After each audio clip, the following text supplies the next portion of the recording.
We hope, we pray for better days.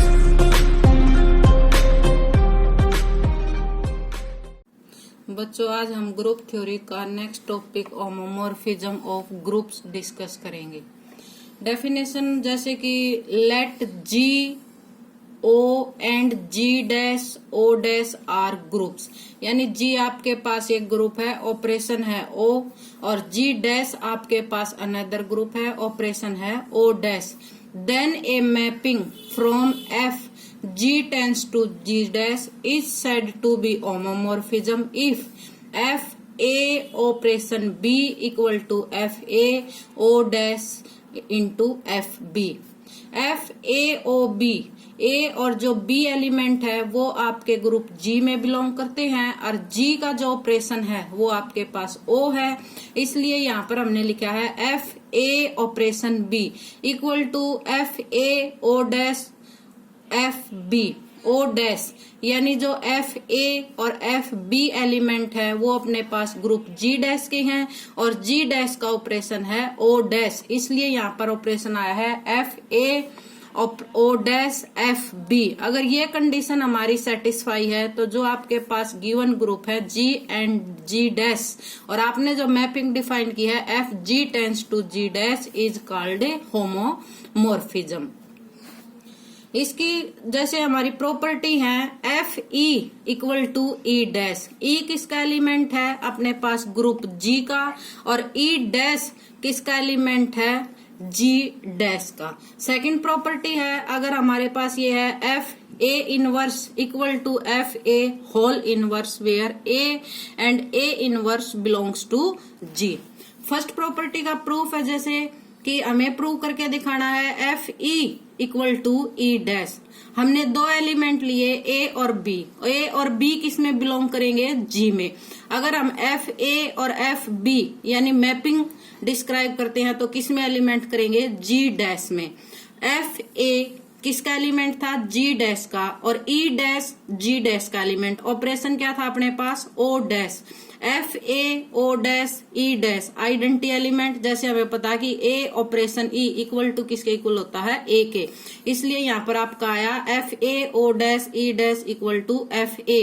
F a को मैं ऐसे भी लिख सकती हूँ एफ ए ऑपरेशन ई। ए और ई किसके एलिमेंट है? ग्रुप जी के, इसलिए यहाँ पर ऑपरेशन आया ओ। इसको आप ओपन भी कर सकते हैं क्योंकि जो आपका जी और जी डैश है वो क्या है? आपका होमोमॉर्फिज्म। तो होमोमॉर्फिज्म की डेफिनेशन के according F A O dash equal to F E. दोनों साइड जैसे लेफ्ट साइड में राइट साइड में कैंसलेशन ला के अकॉर्डिंग एफ ए कैंसिल है, तो अब आपके पास आ गया E dash equal to F E. ये हमें फर्स्ट प्रॉपर्टी में प्रूव करता था। सेकंड प्रॉपर्टी क्या है आपके पास? F A inverse equal to F A whole inverse. हमने एलिमेंट लिए एफ ए और एफ ए इनवर्स, किस में बिलोंग करेंगे? ये जो जी आपने मैपिंग डिफाइन की थी F ji tends to ji dash, यानी जी यहाँ पर क्या कंसीडर है? डोमेन, और जी डैश क्या कंसीडर है? कोडोमेन। तो एफ ए और एफ ए इनवर्स किस में बिलोंग करेंगे? कोडोमेन, यानी जी डैश में। ऑपरेशन लगाते हैं, जी डैश का ऑपरेशन था O dash, F A O dash F A inverse. और हमें पता है कि जो एफ है वो होमोमॉर्फिज्म है, तो इसको मैं ऐसे लिख सकती हूँ F A O A inverse लिख सकते हैं आप लोग, और इसको F A O dash F A inverse. F A O A inverse हमने ऊपर प्रूव की है कि किसके इक्वल आएगा? अगर ए और ए इनवर्स पे ऑपरेशन लगाते हैं, ए क्या है? जी का एलिमेंट, ए इनवर्स क्या है? उसी की आइडेंटिटी एलिमेंट। अगर हम दोनों पे ऑपरेशन लगाएंगे, एलिमेंट और आइडेंटिटी पे, सॉरी उसके इनवर्स पे, तो हमारा एलिमेंट क्या आता है? ई, यानी यहाँ पर क्या आ जाएगा? F E. और एफ ई किसके इक्वल होगा? ई डैश के। फर्स्ट प्रॉपर्टी में हमें प्रूव किया था। अगर दो एलिमेंट और उसके इनवर्स की मल्टीप्लीकेशन किसके इक्वल आ जाए? तो आइडेंटिटी के इक्वल आ जाए, तो हमें पता है कि जो फर्स्ट एलिमेंट है और सेकंड एलिमेंट दोनों एक दूसरे के इनवर्स हैं। Which imply f A inverse equal to F A whole inverse. ये हमारी सेकंड प्रॉपर्टी प्रूव होती है। बच्चों ये हमने टॉपिक किया था होमोमॉर्फिज्म ऑफ ए ग्रुप।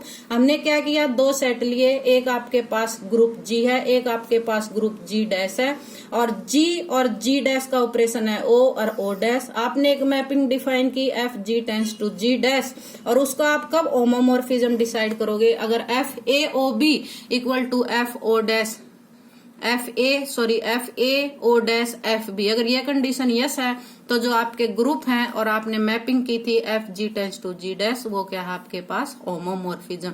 उसके बाद आप लोगों ने ये दो प्रॉपर्टी भी प्रूव की है। जो आपका ये टॉपिक था होमोमॉर्फिज्म ऑफ ग्रुप, ये हमारी डेफिनेशन यहाँ क्लियर है। नेक्स्ट जो अपना टॉपिक है वो है आइसोमॉर्फिज्म ऑफ ग्रुप। आइसोमॉर्फिज्म कैसे प्रूव करते हैं, इसमें भी आप दो सेट लोगे, एक आपके पास जी है ऑपरेशन ओ, एक आपके पास जी डैश है ऑपरेशन है आपके पास ओ डैश। जी और जी डैश दोनों ही आपके पास क्या है, group. Are two groups, a mapping F ji tends to ji dash is called isomorphism. जो आपने मैपिंग डिफाइन की है वो आपकी आइसोमॉर्फिज्म है।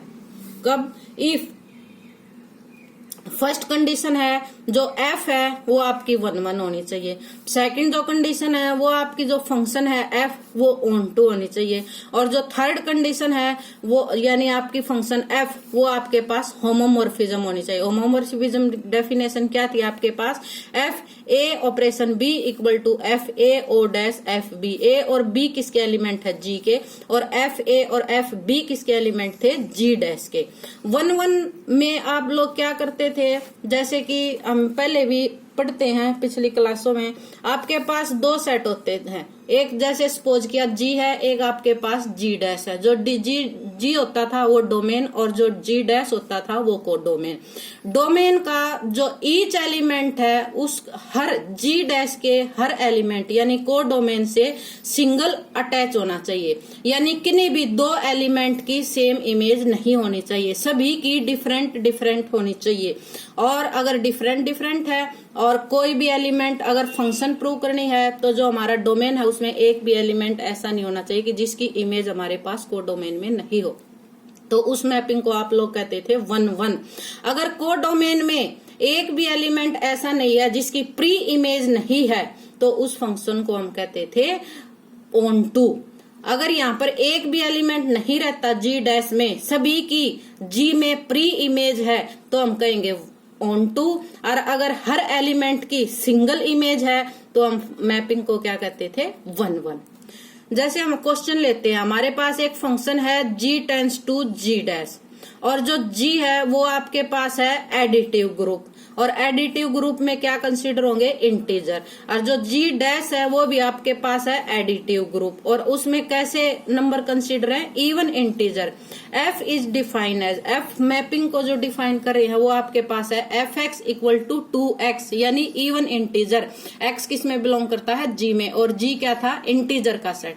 तो हमें इसको आइसोमॉर्फिज्म प्रूव करके दिखाना है क्वेश्चन में। तो फर्स्ट प्रॉपर्टी हमारी क्या थी, 1-1 में हम क्या करते थे, जी डैश के यानी कोडोमेन में से दो एलिमेंट लेंगे, तो एक हमने एलिमेंट लिया fx1 और एक एलिमेंट लिया हमने fx2। fx1 कैसे प्रूव करते थे, fx1 को fx2 के इक्वल लिखते थे। fx की वैल्यू क्या थी, 2x, तो fx1 की वैल्यू क्या आएगी आपके पास 2x1, और fx2 की वैल्यू क्या आएगी 2x2, 2 से 2 cancel, x1 equal to x2 which imply f is 1-1। Second condition है आपके पास f is onto. Onto को हम कैसे प्रूव करते हैं, let y belongs to g dash, और g डैश में कैसे एलिमेंट थे आपके पास, इवन इंटीजर। अगर y g डैश में बिलोंग करता है तो एक एलिमेंट x किस में बिलोंग करेगा, g में, such that x equal to y by 2, क्योंकि y क्या था, इवन। अगर इवन को हम 2 से डिवाइड करते हैं तो वो इंटीजर्स यानी g में जो एलिमेंट है इंटीजर है उसके इक्वल आ जाएगा। जैसे इसको प्रूव करते हैं सिंस f y बाई 2, और f x की क्या कंडीशन थी 2x, तो यहाँ पर क्या आ जाएगा 2y बाई 2, 2 से 2 कैंसिल तो equal to y। f x equal to क्या प्रूव हो गया y, और y क्या था, इवन इंटीजर। y किस में बिलोंग करता था, g डैश में, और x किस में बिलोंग करता, हमने लिया था g में, तो क्या हो गया अपने पास prove f x equal to y। ये हमारी थी f is onto. Third proper condition क्या थी आप लोगों के पास? F is homomorphism. होमोमॉर्फिज्म कैसे प्रूव करते थे? हम दो एलिमेंट लेते हैं, किसमें? G में। एक एलिमेंट आपके पास x1 और एक एलिमेंट आपके पास x2। क्या कंडीशन थी? F x1, ऑपरेशन क्या है आपके पास? एडिशन। तो x1 प्लस x2 और किसके इक्वल था? 2x के, यानी 2x1 प्लस x2। और इसको ओपन भी कर सकते हैं, 2x1 प्लस 2x2, और 2x को मैं क्या लिख सकती हूँ? fx1 plus fx2। ये हमारा प्रूव हो गया होमोमॉर्फिज्म, और विच इम्प्लाई F इज होमोमॉर्फिज्म। तीनों कंडीशन आप लोगों ने प्रूव कर दी। फर्स्ट कौन सी थी आपके पास? 1 1, सेकंड कौन सी थी आपके पास? ऑन 2, थर्ड कौन सी थी आपके पास? होमोमॉर्फिज्म। अगर तीनों कंडीशन प्रूव हो जाती हैं तो जो भी आपकी मैपिंग है वो आपकी क्या डिफाइन है? F is isomorphism. तो हमारा क्वेश्चन जो था, हमें आइसोमॉर्फिज्म प्रूव करना था, ये हमें तीनों प्रॉपर्टी प्रूव करके हमने इसको प्रूव कर दिया। ये क्वेश्चन हमारा ये कंप्लीट होता है और आपका टॉपिक भी आइसोमॉर्फिज्म कंप्लीट होता है। नेक्स्ट क्लास में हम इससे नेक्स्ट टॉपिक डिस्कस करेंगे।